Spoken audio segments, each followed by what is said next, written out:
അപ്പൊ എങ്ങനെയാണ് ഫാദർ ഇത്തവണ ക്രിസ്മസ് ആഘോഷങ്ങളൊക്കെ എങ്ങനെയാണ് പറയൂ? ക്രിസ്മസ് തീർച്ചയായിട്ടും ഇത്തവണത്തെ ക്രിസ്മസ് ആഘോഷം വളരെ കുറച്ചുകൂടെ വ്യത്യസ്തമായിട്ടുള്ള ഒരു സ്ഥലത്താണ്. ഞാൻ ഇവിടെ ഈ പ്രദേശം നമ്മുടെ ആലപ്പുഴ ജില്ലയിൽ തന്നെ കാർത്തികപ്പള്ളി എന്ന് പറയുന്ന സ്ഥലത്താണ് ഞാനിപ്പോൾ ഉള്ളത്.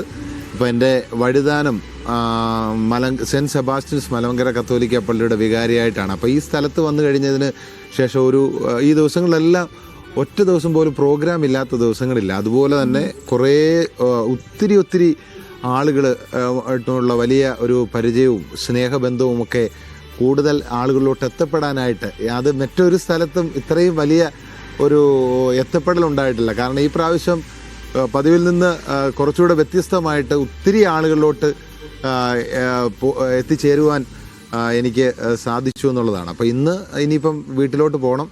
ക്രിസ്മസ് ആണല്ലോ, ഇന്ന് വീട്ടിൽ പോകും. നാളെയും വീണ്ടും ക്രിസ്മസ് പ്രോഗ്രാമുകളിലോട്ട് നമ്മൾ വീണ്ടും പൊയ്ക്കൊണ്ടിരിക്കുകയാണ്. അപ്പോൾ ഓരോ ദിവസവും നമുക്ക് പ്രോഗ്രാമാണ്. ക്രിസ്മസിന്റെ സന്ദേശം മറ്റുള്ളവർക്ക് പങ്കുവയ്ക്കുക എന്നുള്ളതായിരുന്നല്ലോ.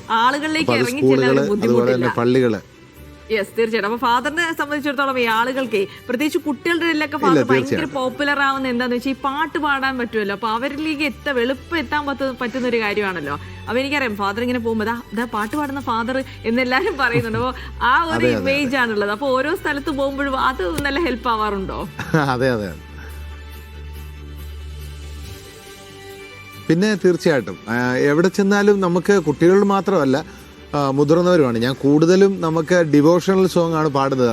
നമുക്കറിയാം നമ്മൾ ഡിവോഷണൽ സോങ് അപ്പോൾ അത് ക്രിസ്ത്യൻ പാട്ടുകളേ ഉള്ളൂ. എന്നാലും നമ്മൾ സിനിമാ പാട്ടുകൂടെ അതിനകത്ത് ഉൾപ്പെടുത്തുന്നുണ്ടായത് കുറച്ചുകൂടെ ആളുകളിലോട്ട് നമുക്ക് എത്തപ്പെടാൻ സാധിക്കുന്നുണ്ട്. അപ്പോൾ അതിനകത്ത് ഏറ്റവും എന്നെ മാസ്റ്റർ പീസ് ആക്കിയ ഒരു സോങ് ഉയരുന്നാഥനെയാണെന്നേ ഉള്ളൂ. എന്തായാലും അത് കുട്ടികളിലോട്ട് മാത്രമല്ല, എല്ലാ ജീവിതത്തിൽ ഏറ്റവും ബുദ്ധിമുട്ട് വേദന അനുഭവിക്കുന്ന കൂടുതൽ ആൾക്കാരാണ് എൻ്റെ പാട്ടുകൾ കേൾക്കുന്നത്. കാരണം അതുപോലുള്ള പാട്ടുകളാണ് ഞാൻ കൂടുതൽ പാടുന്നത്. തീർച്ചയായിട്ടും അങ്ങനെയാണെങ്കിൽ നമുക്കൊരു പാട്ടും കൂടി ആവാം. വിശേഷങ്ങളിലേക്ക് വരുന്നതിന് മുമ്പല്ലേ ഡിവോഷണൽ സോങ് വിട്ട് ഒരു സിനിമാ പാട്ട് പിടിക്കാം. ഏത് പാട്ടാണ്? ഞാൻ തൂമഞ്ഞിൻ നെഞ്ചിലൊതുങ്ങി, അതിന്റെ മറ്റൊരു സൂപ്പർ ഡ്യൂപ്പർ ഹിറ്റ് ആണത്. അതിലൊന്ന് പിടിക്കാം. അത് ഇഷ്ടം. ഓക്കെ, എന്നാ പാടാം. തീർച്ചയായിട്ടും. തൂമഞ്ഞിൻ നെഞ്ചിലൊതുങ്ങി മുന്നാഴി കനവ്, തേനോലും സാന്ത്വനമായി ആലോലം കാറ്റ്, സന്ധ്യാരാഗവും തീരവും വേർപിരിയും വേളയിൽ എന്തിനെന്നും വന്നു നീ പൂന്തിങ്കളേ, തൂമഞ്ഞിൻ നെഞ്ചിലൊതുങ്ങി മുന്നാഴി കനവ്, തേനോലും സാന്ത്വനമായി ആലോലം കാറ്റ്.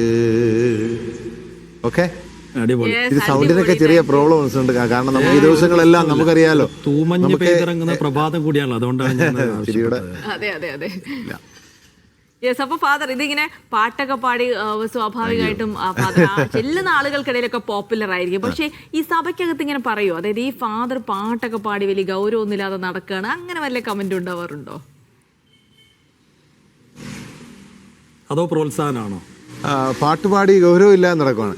നമുക്കറിയാം അത് സഭയ്ക്കകത്ത് നമുക്കെപ്പോഴും ഒരു പ്രോത്സാഹനമുണ്ട്. കാരണം നമ്മുടെ പാട്ടുകളൊക്കെ കേൾക്കുന്നത് നമ്മുടെ സഭയിൽപ്പെട്ടവരാണ് കൂടുതലും. അപ്പോൾ അതുകൊണ്ട് അങ്ങനൊരു പ്രോത്സാഹനമുണ്ട്. എന്നാൽ ചില ആളുകളുണ്ടല്ലോ, നമുക്ക് എവിടെയും ചില ക്രിട്ടിസൈസ് ചെയ്യുന്ന ആളുകളുണ്ടല്ലോ. ഇപ്പം നമ്മുടെ പള്ളിയിലെ കാര്യങ്ങളെല്ലാം നോക്കിയിട്ടാണ് നമ്മൾ ഈ പാട്ടിൻ്റെ മേഖലയിലോട്ട് പോകുന്നത്. അപ്പം നമുക്ക് പാട്ടെന്ന് പറയുന്നതൊരു അത് നമ്മുടെ ജീവിതത്തിൻ്റെ ഭാഗമാണ്. പാട്ട് നമുക്ക് ഇഷ്ടമാണ്, പാട്ടിനോട് നമുക്ക് വലിയ ഇഷ്ടമാണ്.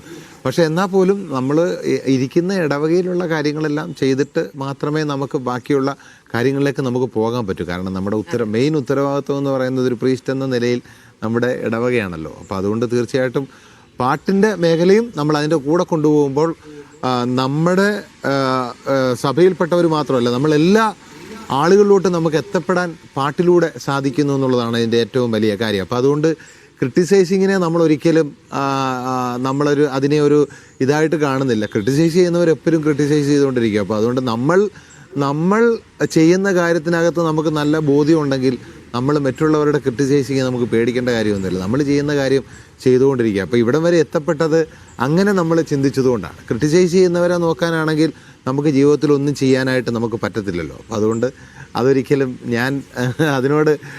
അതൊരു പോസിറ്റീവായിട്ട് വേറെ രീതിയിൽ നമ്മൾ എടുക്കത്തേ ഉള്ളൂ. യെസ്, അതാണ് പറയുന്നവർ അവിടെ ഇരുന്ന് പറയട്ടെ, നമ്മൾ നമ്മുടേതായ പോസിറ്റീവായിട്ട് മുന്നോട്ട് പോവുക. അതെ. അപ്പോഴേ